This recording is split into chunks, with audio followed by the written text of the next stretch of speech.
dibaca lupa ya. Bahwasanya surat Al-Kafirun jika dibaca sebelum tidur maka dia terbebas dari kekufuran dan kemusyrikan. Man qara'a surat Al-Kafirun qabla an yanam maka dia faqad bari'a minasyirki, maka dia telah terlepas diri, telah terbebas dari kemusyrikan dan kekufuran. Mudah-mudahan itu dapat diamalkan. Untuk kesembuhan itu tiga kesembuhan Al-Fatihah. Al-Kafirun. Kalau mau dibaca semua, Al-Munafiqun ya. Ya, Triqulhu dengan Al-Kafirun. Al-Munafiqun ya. Karena panjang.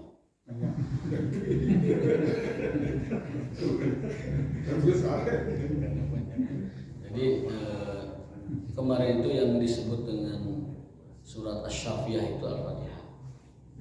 Jadi Al-Fatihah itu disebut dengan ada 20 nama untuk Al-Fatihah. Di antara nama terbesarnya itu adalah Sab'ul Mathani, Ummul Kitab, kemudian Al-Wafiyah, Asy-Syafiyah. Jadi yang disebut dengan surah Asy-Syifa itu ya Al-Fatihah. Maka Ibnu Qayyim mengatakan siapa orang yang mengetahui rahasia di balik surat Al-Fatihah maka itu akan dapat menjadi obat mujarab untuk penyakit apapun. Itu surat Al-Fatihah. Bahkan Syekh Abdullah bin Baz itu seorang mufti agung dari Arab Saudi mengatakan bahkan penyakit yang disebut dengan kanker ataupun tumor sekalipun itu bisa jadi penyebabnya adalah kelakuan si jin. Kelakuan jin. Kanker ataupun tumor itu bisa jadi kelakuan jin. Berarti yang lebih parah dan lebih ringan dari itu bisa jadi kelakuan jin juga yang ada dalam penyakit di tubuh kita. Maka ketika dihantam dengan Al-Fatihah bisa jadi itu adalah obat yang paling mujarab untuk penyembuhan kita. Maka muridnya Ibnu Qayyim mengatakan barang siapa yang menderita sakit lalu tidak berobat dengan Al-Quran dan dia sembuh dengan obat yang lain, maka sebenarnya dia belum sempurna sembuhnya. Jadi ketika kita sakit wajib berobat dengan dua macam, satu dengan Quran, satu dengan obat biasa sebagai bentuk tawakal.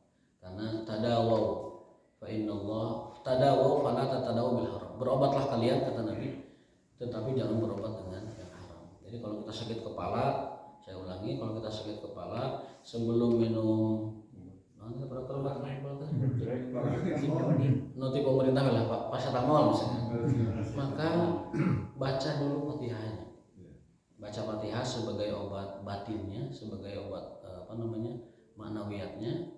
Bisa jadi itu kan kelakuan si jin, dan baca juga minum obat ikhtiarnya. Jadi pastikan apapun sakitnya lakukan dua, berobat dengan Quran karena dia syifaun linnas, obat bagi manusia.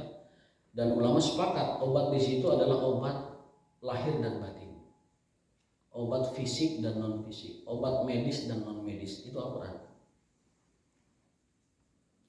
Tersebut ada kisah, saya pernah dengar ceramahnya dari seorang syekh.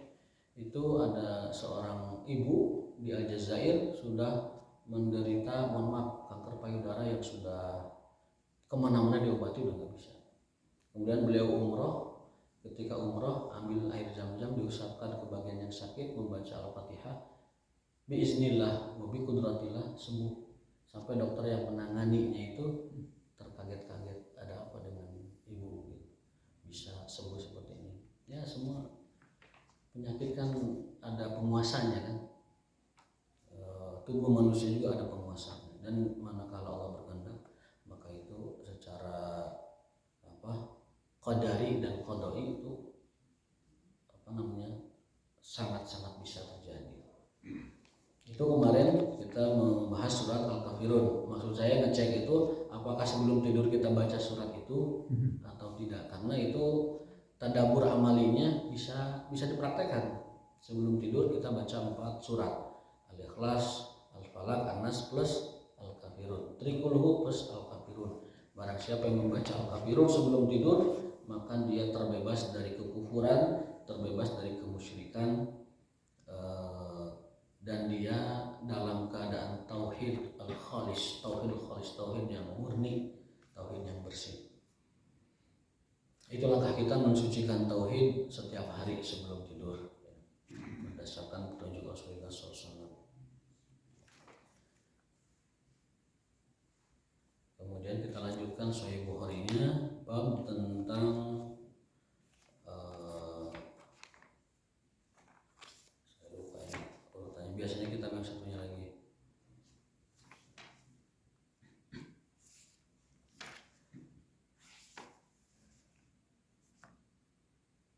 Oh ini.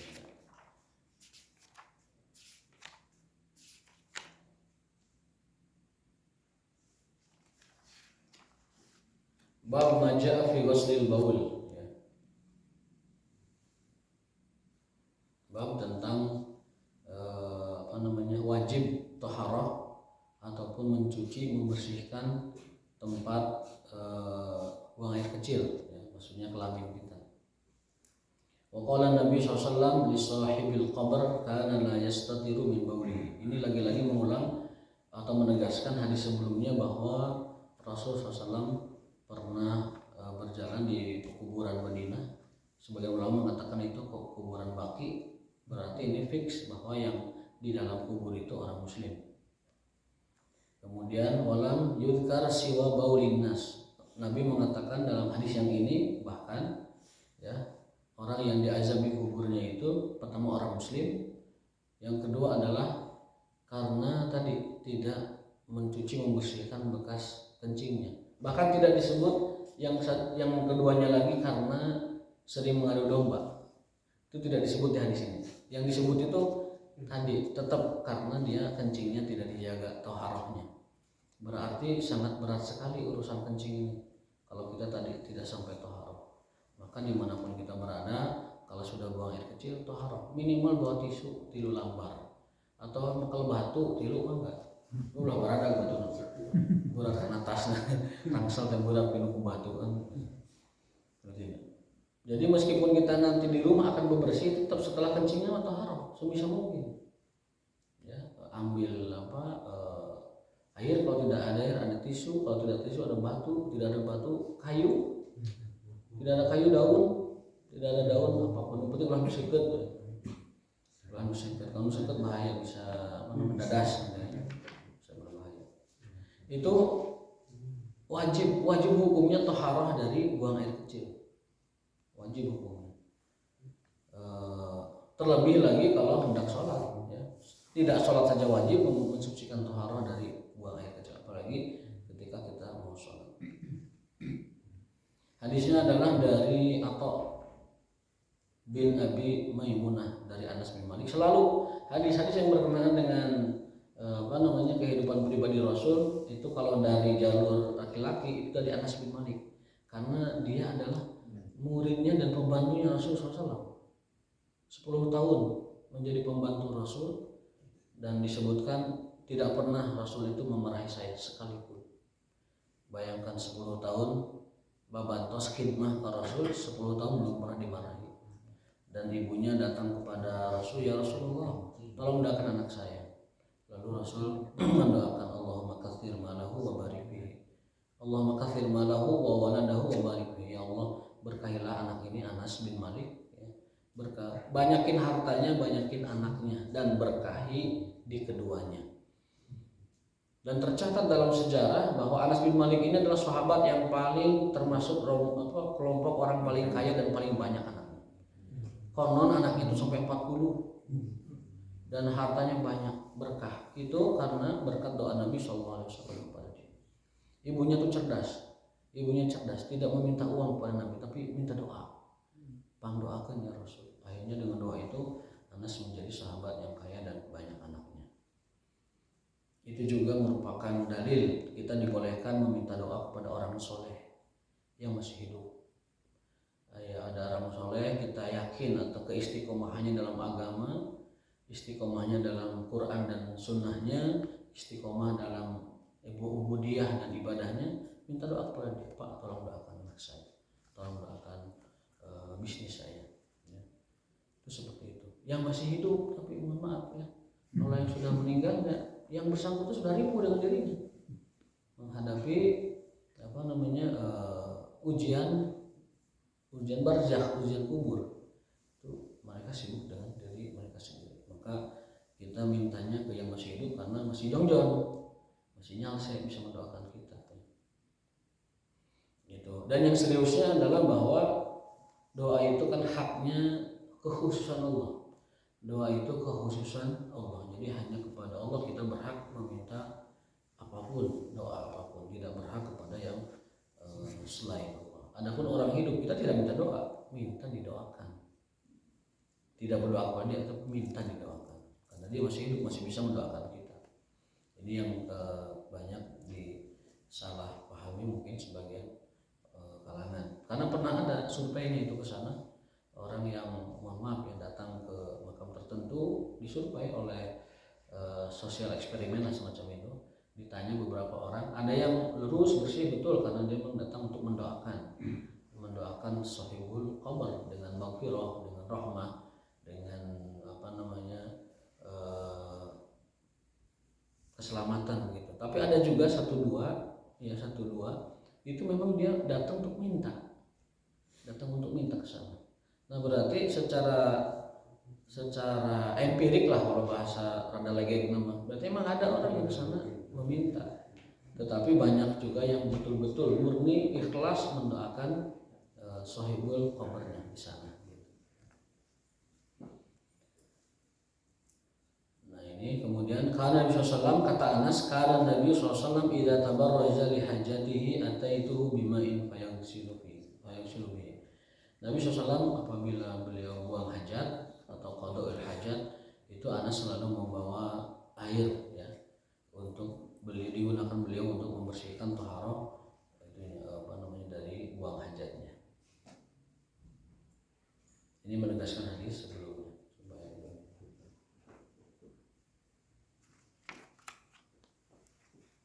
Nah, yang hadis ke-219 bab ke-57, babu tarkin Nabi SAW wa nasil a'rabi hatta farago min baulihi fil masjid. Ini kisahnya masyhur sekali, yang mana ini menunjukkan hikmahnya dakwah Rasulullah SAW. Ya, ketika beliau itu duduk-duduk di masjid, ini kisah dari Ishaq, dari Anas juga, dari Anas bin Malik, bahwa Nabi SAW ketika bermajlis dengan sahabatnya, ra'a a'rabiyan yabulu fil masjid. Ada seorang Arab pegunungan, Arab pedesaan begitu. Yabulu fil masjid, kencing di masjid. Ya namanya juga orang pedesaan, tak apalan naon. Langsung ke masjid itu kencing aja. Karena orang rada cager memual ya. Tapi karena tidak tahu, itu bedanya orang jahil dengan orang bahasa kita mah belat ya, jahil murakkab. Kalau jahil itu diajari paham. Tapi kalau jahil murakkab atau balid, belat bahasa kitanya, bahasa Arabnya balid, bahasa Sundanya belat ya. Dekat, balid, belat dekat ya. Itu memang cara pikirnya yang salah. Ada lagi hamko atau gobawah, gobi. Ahmak dengan gobi itu bukan orang bodoh, dia orangnya biasa, tetapi cara pikirnya salah. Itu ahmak dengan gobi ataupun balid, belat. Tapi kalau jahil itu bukan bodoh, tapi tidak tahu jahil itu. Ketika diajari, idza jahila fa'ulim, kalau dia bodoh ajari. Maka orang jahil kalau diajari dia akan paham. Kalau paham dia akan mengikuti apa yang benar. Itu orang jahil. Tapi kalau orang balid, belat atau ahmak ataupun gobi, itu sudah bukan lagi pengetahuannya tidak ada, tapi cara pikirnya yang salah. Di antara kita manusia ada yang seperti itu. Ada orang tidak tahu diajari, tapi orang kalau sudah cara pikirnya yang salah, nah ini dari awalnya memang harus dibetulkan dulu konsep berpikirnya. Nah si Arab jahil rata-rata kalau kita lihat sejarah Nabi, orang-orang yang yang sebelumnya tidak tahu ya, itu kategorinya jahil. Ketika diajari mereka jadi benar. Beda dengan Abu Jahal, itu bukan jahilnya, tapi namanya juga Ul Hakam, orang cerdas. Abu Jahal itu nama aslinya orang cerdas. Abdul Hakam itu orang cerdas. Tetapi karena sikap pola pikirnya kepada Islam itu jahil, sehingga dia disebut Abu Jahal. bapaknya kebodohan. Padahal dia orang yang paling pintar di kalangan pembesar Quraisy, pintar strategi, pintar propaganda, pintar orasi, pintar ini juga retorika. Paling hebat Abu Jahal itu. Makanya dalam segala bidang dia mimpin, leading, baik dalam situasi perang ataupun situasi biasa normal di Mekah. Abu Jahal itu mimpin sekali, sangat dominan dan determinannya kuat. Tapi karena pola pikir kepada Islamnya itu begitu, ya akhirnya dijuluki oleh Rasul Abu Jahal, bapaknya kebodohan. Ya, jadi di Mekah teh Abu Jahal ayah Nabi gitu. Berarti memang begitulah tipe manusianya. Seperti di Mesir ada Musa, ada Firaun. Nah, kemudian sahabat itu inzajaru itu ngaramuk akhirnya ngeprek si Arab pegunungan. Mana lah orang di masjid, orang kita muliakan, kita sucikan malah dikencingi. Tapi Nabi dengan hikmahnya, biarkan nih. Justru kalau dimarahi itu nanti air kencingnya kemana-mana, itu asret begitu.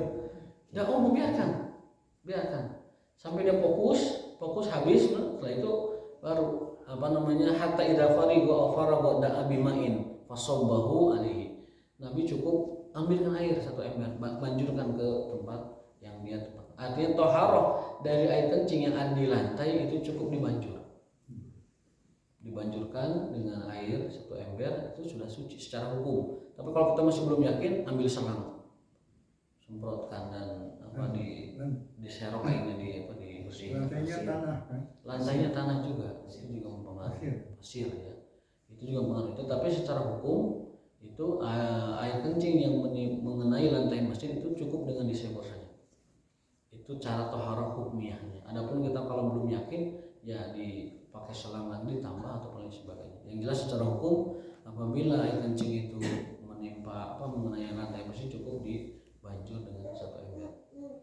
Karena tadi ya secara hukumnya demikian. Inilah hikmahnya dari dakwah Nabi SAW. Hikmah itu apa? Hikmah itu adalah kemampuan untuk melakukan hal yang benar di waktu yang benar dengan cara yang benar. Kan sekarang mah kata hikmah itu diartikannya teh ilmunya. Hikmah itu tenaga dalam, ilmu segala macam. Kesannya kalau hikmah itu di kita itu tenaga dalam. Padahal hikmah itu secara lugatan dan istilahan, secara bahasa dan istilah, itu makna yang paling tepat menurut para ulama. Hikmah itu adalah kemampuan untuk melakukan hal yang benar di waktu yang benar dengan cara yang benar. Itu hikmah. Dan Nabi SAW menerapkan itu. Dakwah beliau penuh hikmah. Makanya ud'u ila sabili rabbika bil hikmati wal mau'izatil hasanah. Seluruh manusia ke jalan Allah dengan hikmah dan mau'izatil hasanah. Kalau Rasul tidak hikmah, tidak akan sukses dakwah ini. Tapi karena hikmahnya beliau, akhirnya dakwah ini sukses. Tentunya dengan bimbingan Allah Subhanahu wa taala. Suatu hari Rasul pernah duduk bersama sahabatnya seperti ini. Tiba-tiba ada orang, saya lupa namanya di dalam tarikh itu, datang dengan bangkai bayawak. Bayawak Arab itu bukan buaya juga di orang di Walungan, bukan. Bayawak Arab itu seperti komodo tapi kecil. Bayawak ya, bayawak. Itu bangkainya dibawa. Muhammad, kalau bahasa kitanya, mun anjeun tiasa ngahirupkeun ieu bayawak, kaula iman ka anjeun. Bayangkan Rasul lagi bermajlis sama sahabatnya, datang orang bawa bangkai bayawak. Kan kita mah wah. Kalau tidak hikmah, itu disikat itu si orang itu. Gimana ke masjid bawa bangkai bayawak? Enggak menghargai orang banget kan. Tapi ada tipikal orang begitu. Kata Rasul, sini bayawaknya, kakaknya kita bayawak kakaknya. Akhirnya dengan izin Allah Rasul manggil bayawak itu yang sudah mati. Ya Rabb, man rabbuka? Siapa Tuhan kamu? Rabbi Allahul ladzi alal arsy. Tuhanku adalah Allah yang ada di atas arsy. Wa man ana? Faqal anta Muhammadun Rasulullah. Bayawak mati dengan izin Allah dihidupkan, bersuara bahwa Tuhannya adalah Tuhan yang menguasai langit dan bumi, dan Tuhan tersebut istawa ala arsy di sana. Kemudian engkau adalah Rasulnya. Itu si Arab yang tadi bawa bayawak masuk Islam. Hari kita mah juga nggak bisa ya, tidak punya kemampuan seperti itu. Orang bawa misalkan bangkai hayam bakakak begitu, namun mana bisa ngahidupkan dia bakakak, iya aing beriman. Kita nggak bisa hayam bakakak, siap man robuka. kita beda. Justru itu kok ustaznya tercadir dan sebagainya. Bawa bakakak selalu hidupkan. Nah itu Nabi dengan hikmahnya, tenang nggak apa-apa, masuk ke sini, masuk. Mana bayawaknya? Sini tanya man robuka. Allah izinkan dia hidup. Jawab bahwa Tuhanku adalah Allahul ladzi fis sama wa man ana anta Rasulullah. Masuk Islam. Itu dengan hikmah. Kalau enggak dengan hikmah itu syarat mungkin pundung ke masjid, kalau dicarikan ke Nabi pundung mungkin. Hikmah yang ketiga adalah bagaimana ketika Rasul dakwah di Taif. Luar biasa itu kan. Datang ke Taif itu dengan harapan di Taif mah diterima, dan di Mekah sudah habis-habisan, sudah nggak ada celah dakwah beliau diterima.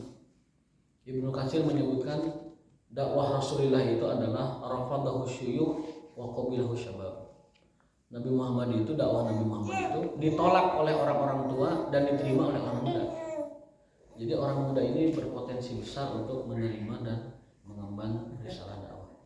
Mau baca kitab? Jabar A, Jabar B. Ya, hebat ini bangunnya subuh terus, insyaallah. Jadi ulama nanti soalnya. Udah talaki Bukhari itu luar biasa. Jadi ulama. Mas Muka, siapa namanya? Mas Muka. Muhammad Jack. Nanti gelarnya Muhammad Al-Jaki. Ya, tadi hikmah yang ketiga ketika beliau dakwah di Taif. Itu habis-habisan di Mekah diusir, kemudian tidak diterima sampai ke Taif, di Tenggoran, di Baledogan ku barudak jeung Nugelo. Di Baledogan ku Nugelo. Sampai kaki beliau itu berdarah. Itu datang malaikat menawarkan, "Ji'tu min indi rabbik." Ya Muhammad, aku datang dengan perintah Tuhanmu. Murni matasya. Kalimat itu murni matasya. Suruh aku apapun yang kamu inginkan. Dibalikan, diguncangkan, ditimpakan ya gunung, mangga. Tapi Rasul mengatakan, "La wa ini arju an yakhruju minhum man ya'budullah aw man yuwahhidullah." Tidak, aku hanya berdoa kepada Allah agar dari anak-anak mereka nanti keluar orang-orang beriman. Ternyata doa itu diijabah Allah. Orang-orang Taif itu kemudian hari menjadi orang-orang yang kuat iman dan tauhid akidahnya.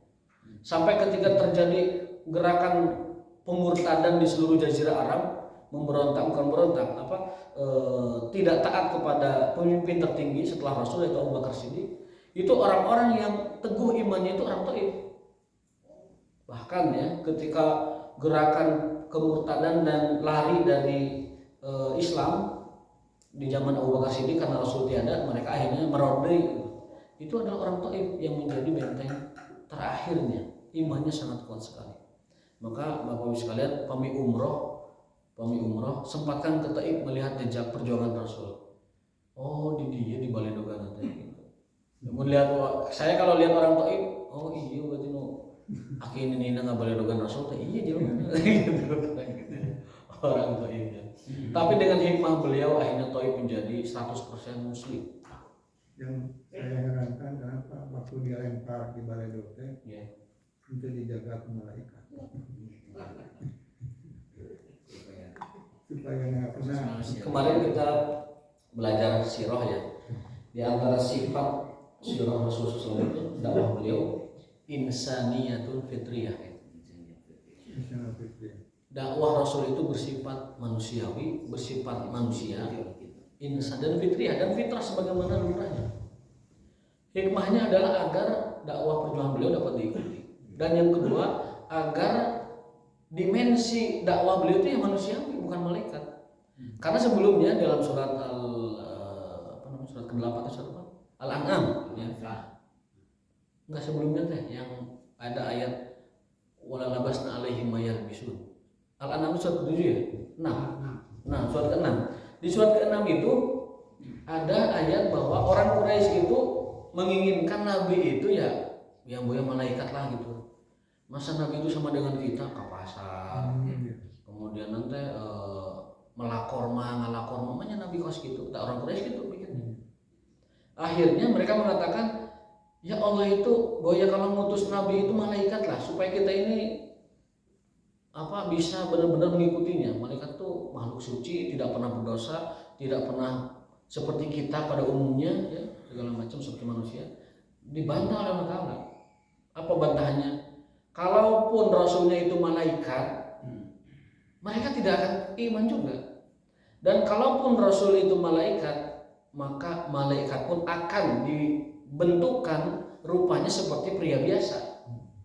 Tidak malaikat kekalayangan bayangan itu tidak mungkin. Kalaupun malaikat yang diutus itu malaikat rupanya rupa manusia, bentuknya bentuk manusia, agar dakwah ini terlihat dan nampak terang dan jelas. Dibantah oleh Allah Ta'ala keinginan orang-orang Quraisy itu. Akhirnya disebutkan juga dalam ayat itu, Rasul itu yang sipil aswaq, berjalan di pasar-pasar, beliau makan, beliau minum, beliau beraktivitas seperti kita. Nah, makanya jawabannya kenapa Rasul itu sampai memuncang getihan, berdarah ya, dan sebagainya. Ketika perang Uhud malah kan giginya sampai patah. Itu karena sifat dakwah Rasul itu insaniyatul fitriyah. Dia bersifat manusiawi dan dia bersifat fitrah seperti orang biasanya. Itu sangat jelas. Ketika Rasul beberapa peperangan, sahabat itu bertanya, ya Rasul, ini wahyu atau strategi? Jelas itu bahwa dakwah Rasul itu, bahkan peperangannya itu adalah strategi. Al-harbu khidah, kata Nabi. Perang itu strategi. Perang itu strategi. Namun ketika perang berkecamuk, tiba-tiba jumlah nggak imbang, Allah ngirimkan pasukan yang tidak terlihat, junudun la tarawnaha, itu urusan lain, itu bantuan.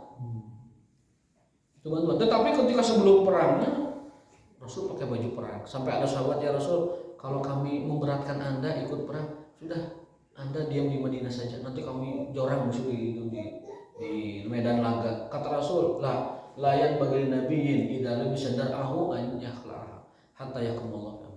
Demi Allah, tidak pantas seorang nabi kalau sudah pakai baju perang melepaskannya kembali.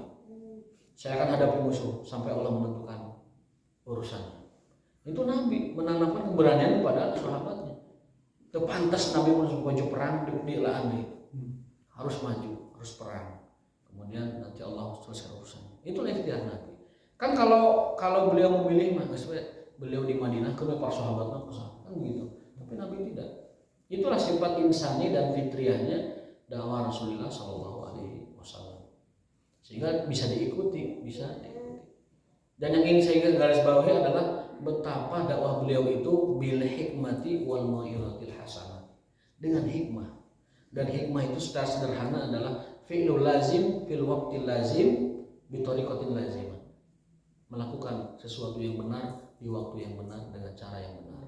Itu hikmah. Dan hikmah itu terkadang dibutuhkan. Dan dia bisa jadi di atas ilmu. Hikmah itu di atas ilmu. Dia mengawal ilmu. Contoh Ibnu Abbas pernah ditanya, wahai Ibnu Abbas, apakah orang pembunuh itu diampuni? Kata Ibnu Abbas, enggak, pembunuh enggak diampuni. Padahal Ibnu Abbas tahu betul dosa selain syirik diampuni. Apa alasan Ibnu Abbas mengatakan bahwa pembunuh tidak diampuni? Karena beliau dengan firasatnya tahu orang ini punya niat mau membunuh. Sehingga dijawabnya tidak diampuni. Untuk apa? Itu hikmah. Kalau yang bertanyanya orang seperti itu, dijawabnya ya bukan dengan hitam putih, tetapi dengan hikmahnya. Orang yang pembunuh tidak diampuni. Karena dia punya keinginan akan melakukan itu. Tapi kalau orang bertanya seperti orang biasa, orang-orang yang tidak beranggasan seperti itu, akan dijawab lain. Pembunuh itu diampuni karena hanya syirik dosa yang tidak diampuni. Kemudian ada kisah seorang jeger tos mayahan 88 di zaman Bani Israel, zaman ahli kitab. Nanya ke ahli kitab yang terakhir, Pak, ya abi di hampura mah Gusti Allah tos 88 nih mayahan teh. Oh henteu nya dipayahan ya mah. Dipayahan eta ajengan tos 100. Akhirnya dia bertaubat ya, ingin bertaubat. Ketika di tengah jalan bertaubat karena bertemu dengan ahli ini, dihitung di tengah jalan, diukur oleh malaikat jaraknya lebih dekat ke tujuan taubat atau jaraknya lebih dekat ke peninggalan maksiatnya. Setelah dihitung oleh malaikat ternyata jaraknya lebih dekat kepada tujuan pertaubatannya. Akhirnya Allah ampuni. Membunuh 100 orang diampuni. Komen seseorang yang bertanya itu. Tapi karena yang bertanyanya berdasarkan firasat beliau ini orang punya niat buruk, dijawabnya berbeda. Pembunuh tidak akan diampuni karena dia punya firasat untuk itu. Qauluhu bab tarkun nabi wan nas al-arabi itu sudah jelas ya. Ini ada penjelasannya rinci tapi cukuplah penjelasan dapat dipahami karena kisahnya masyhur. Dalam hadis lain ada keterangan ini melengkapi yang tadi dari Ibnu Mas'ud, Abdullah bin Utbah bin Mas'ud, anna Abu Hurairah ya. Ini hadis berujung di Abu Hurairah. Qala A'rabiyyun fabala fil masjid. Ada seorang Arab pegunungan kencing di masjid fatana walahun nas. Lalu orang-orang itu ingin mengondisikannya, tanda kutip ya, tanda petik mengondisikan itu ingin menghajarnya. Faqala lahu Nabi SAW, da'u biarkan dia, wahariku ala bauli sajalan min main. Banjurkan saja air satu ember kepada bekas kencingnya. Auzanuban min main. Fa inna ma buistum muyassirin. Karena kita ini semua diutus oleh Allah Ta'ala sebagai pembawa risalah muyassirin, untuk memudahkan urusan manusia. Bukan muassirin, bukan menyulitkan urusan manusia. Makanya ada hadis lain, basyiru wala tunafiru, yassiru wala tuassiru. Beri kabar yang menggembirakan dan jangan nakut-nakuti orang. Permudah urusan manusia, jangan mempersulit urusan mereka. Di kita mati balik. Mun bisa hesek nah dipermudah. Kalau bisa sulit, kenapa dimudah-mudahkan gitu? Di kita diperbalikkan, bukannya memudahkan tapi nah itu diantara tugas inti dakwah Nabi itu sifatnya adalah taisirun wa tabsyir. Taisir memudahkan urusan banyak orang manusia, tabsyir memberi kabar gembira. Jadi jangan terus ditakuti dengan hal-hal yang ini tidak seimbang dengan memberi kabar gembira. Makanya seimbang. Nabi itu diantara sifat dakwahnya adalah basyiron wa nadhiro, memberi peringatan, menakut-nakuti, dan basyiron, memberi kabar gembira dan menggembirakan. Itu harus seimbang antara menanamkan rasa takut dan menanamkan kegembiraan kepada manusia. Fa inna ma buistum muyassirin, kalian diutus ataupun ditunjuk sebagai pemangku risalah Nabi dan para sahabat sebagai pengawalnya adalah orang-orang yang mempermudah urusan manusia. Walam tuba'asu mu'assirin, dan bukan untuk menyulitkan manusia. Ada kelakuan sehari-hari kita yang bisa jadi kategorinya adalah munafirin, menjauhkan orang dari Islam. Ada sikap, contohnya misalkan sederhana saja di masjid.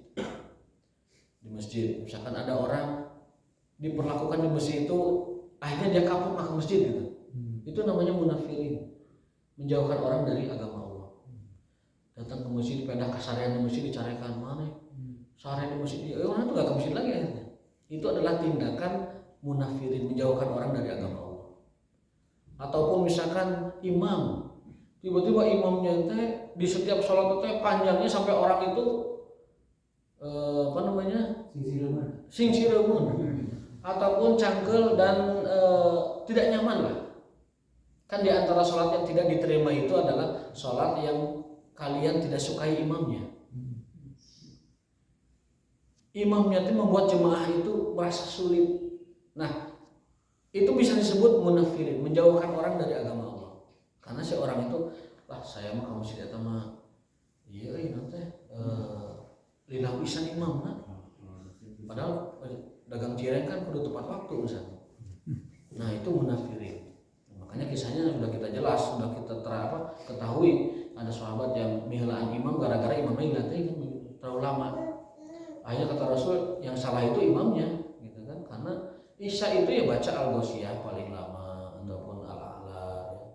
Subuh pakai tiwal mufassal, Isya pakai ausatil mufassal, maghrib kemudian asar pakai kisor mufassal. Kan itu sudah ada standarnya. Subuh baca kayak gimana, Isya kayak gimana, maghrib kayak gimana, ada standarnya. Tapi kalau dia melampaui batasnya, saya pernah dulu di pesantren ada santri tos hafal Yasin itu buka puasa orang baru takjil maghrib Yasin tamat. Itu setelahnya beres sholat Pak Ustadz yang ngajar fikih itu langsung ke mimbar ngambil mic. Ini perbuatan yang tidak sesuai dengan sunnah Rasulullah SAW. Bicarakan atau imam. Untung santri. Bicarakan. Orang buka puasa takjil geber ku Yasin. Wah, udah itu. Sanggup teh kabur tiis. Orang tidak khusyuk. Untungnya di pesantren nggak kabur. Kalau di masyarakat bisa kabur orang. Bisa nggak ke situ lagi sholat. Nah itu namanya tidak memberi sesuatu yang menggembirakan, tetapi membuat orang lari atau tidak mau mendekati agama karena itu. Dan contoh-contoh lainnya banyak, tidak hanya dalam tata cara sholat sehingga orang itu meron tidak mau ke situ ataupun lain sebagainya. Banyak sekali contohnya. Hadis yang ke-221, maka barangkali yang bertanya silakan. Yang terakhir, akhbarana Yahya bin Sa'id qala sami'tu Anas ibn Malik ani Nabi SAW, dan seterusnya. Hadis yang tadi, hadis tadi itu berarti bukan hanya diriwayatkan oleh Abu Hurairah, tetapi juga diriwayatkan oleh sahabat Anas bin Malik radhiyallahu taala anhu. Itu menjelaskan periwayatan hadis dari jalur Anas bin Malik. Ya. Maka barangkali yang ditanyakan terkait terutama tentang ini fikih taharah. Ya, kita fikih taharahnya sampai ke bab al-baulu fil masjid, hukum air kencing yang ada di masjid.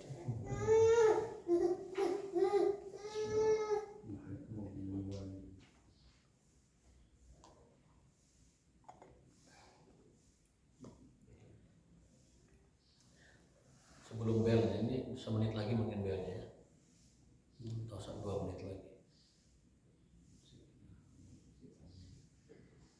Tidak disebutkan siapa Arabinya itu ya, si Arab gunungnya itu tidak disebutkan.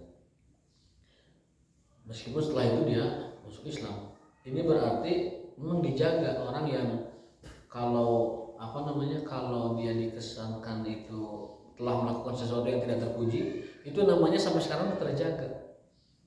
Bahkan waktu itu saya pernah cerita, saya juga ngutip ceritanya ini, ketika itu para sahabat makan gitu ya, kemudian ada yang buang angin.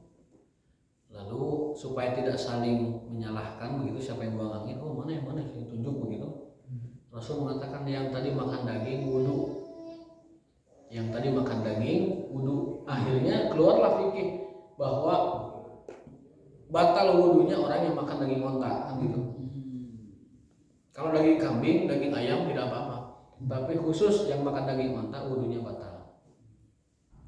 Dari kisah itu ada 2 kemungkinan. Yang pertama, memang hukum yang ditujunya adalah daging onta membatalkan wudu, atau hukum meskipun dasarnya itu adalah karena Nabi tidak mau menyakiti perasaan salah seorang sahabatnya sehingga yang tadi makan daging onta itu wudu semua. Dari 2 kisah ini tetap bermuaranya ke satu kesimpulan bahwa sebaiknya kalaupun dia tidak beranggapan itu batal wudu, sebaiknya orang yang sudah makan daging onta tetap wudu meskipun dia misalkan ngambil kesimpulan atau pendapatnya tidak batal, tapi lebih hati-hatinya wudu saja. Dan saya pun mengambil pendapat yang itu. Kalau kita sudah makan daging onta, daging onta di orang lainnya aman lah ketemu. Tapi kalaupun kita nanti misalkan umroh atau haji atau apa, disuguhan daging onta ku tatanggi misalnya, Pak mangga ya sesa eta teh, maka itu wudu ya. Wudu batal karena memakan daging onta. Ini kalau yang kemarin itu makan olahan gitu. Ya, jalalah. Ya. Tapi kan di biasanya kalau udah Gimana? Islam dan Nabi langsung dimasak. langsung dimasak, Nah, itulah. cuci langsung dimasak. Semua. Itu gimana? Hukumnya ya. Kalau kita lihat hadis Nabi itu sangat jelas. Nahan Nabi SAW an aklil jalalah. Nabi melarang kita memakan daging jalalah. Ya. Daging jalalah itu adalah daging dari hewan yang memakan pakan yang kotor. Itu kita dilarang memakannya. Seperti mohon maaf, ayam kan di kampung kadang kotoran manusia itu dipacok. Ya. Mohon maaf. Kemudian lele di balong itu kotoran manusia makan. Gurame. Itu ya gurame juga. Itu namanya jalalah, hewan yang makan dari sampah ataupun kotoran yang kotor-kotor. Itu Nabi melarang kita memakannya. Dan secara medis pun saya kira tidak sehat, tidak higienis. Ya, hewan yang memakan kotoran semacam itu. Makanya Imam Malik punya solusi. Netralkan dulu di air bersih 3 hari. Imam Ahmad 1 hari. 1 hari tempat yang bersih, simpan di ember lah bahasa kita. Jadi kepada warga di kampung-kampung yang punya balong yang biasa makan situ, dikasih tahu, Pak ini tidak boleh langsung dimakan. Simpan dulu di ember 1 hari. 1 hari. Kalau mau abdul 3 hari. Setelah 1 hari itu kan dia sudah ada di siklus air bersih, maka silahkan dikonsumsi. Bukan hanya lele, ayam, kemudian ikan, kemudian tutut Bisa apa? tutut manuk. Oke. Oke. Tutut teh manuk cai. Tutut mah enggak makan itu mah. Bisa apa ya? Tutut mah di sawah enggak makan. Bersih lah. Makanya kalau kita menyediakan hewan untuk dimakan, tempatnya yang bersih. Kalau untuk jamban yang di itu cari binatang lain yang tidak dimakan. Tapi udah layak kayaknya. Rata-rata dengan hewan yang bisa dimakan. Nah, maka dari itu sebaiknya dikasih tahu mereka, Pak, Bu, pami hoyong afdol ia dituang, simpan dulu sehari di air yang bersih supaya menghindari tadi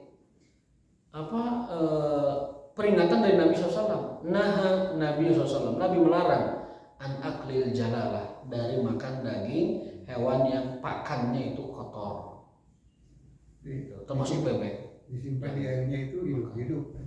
Hidup-hidup. 3 hari Bukan mati kan? 3 hari. Hidup kan?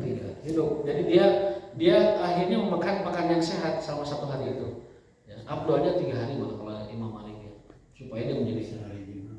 Tapi yang saya tahu kalau yang di pasar-pasar itu dari tambang atau dari budaya, biasanya disimpan di kolam bioflok ataupun dari kolam khusus, dikasih makan khusus dan lain sebagainya. Itu yang biasa dijual di pasar-pasar. Tapi memang betul kata Pak Hendy, kalau yang di kampung-kampung memang itu diberi makannya dari kotoran.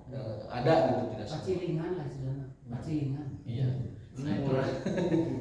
Itu maka sebaiknya dibersihkan dulu. Khawatir kalau kita biarkan berarti mereka selama ini mengkonsumsi makanan yang oleh Rasul itu dilarang gitu. Kan karena tidak tahu kan, itu dilarang. Makanya dikasih tahu saja, Pak, ini disimpan dulu di ember yang bersih lah sehari. Dan mereka pasti menerima. Oh, terkengingnya Pak, mohon dinetralisir dulu sehari atau 3 hari. Itu akan menjadi sehat dan bersih. Ada juga yang mengatakan batasannya itu sampai daging yang kita makan itu tidak ada aroma dari makanan aslinya, dari makanan yang biasa dia makan. Jadi pas kita buka lele, pura lelenya dimakan, ini rada pahang kene itu. Nah, kalau masih hanggeul pengar atau pahang begitu, wah ieu mah berarti can netral, keeukeun deui tapi geus mencit. Makanya tadi kata ulama itu 3 hari itu pas, netralisir 3 hari pas. Kalau memang mendesak sekali 1 hari minimal ada netralisir, bahwa kita memakan dari hewan yang sudah minum air bersih begitu, sudah makan air bersih, kita tenang memakannya. Tapi kalau dari tempat yang biasa dia makan kotoran itu langsung kita ambil, kita konsumsi, khawatir itu terkena peringatan Rasul SAW atau larangan Rasul SAW. Jadi kita sudahi, insya Allah kita terus besok. Wa ma taufiquna illa billah. Wal haqqu min rabbikum. Subhanakallahumma wa bihamdika asyhadu an la ilaha illa anta astaghfiruka wa atubu ilaik. Assalamualaikum warahmatullahi wabarakatuh.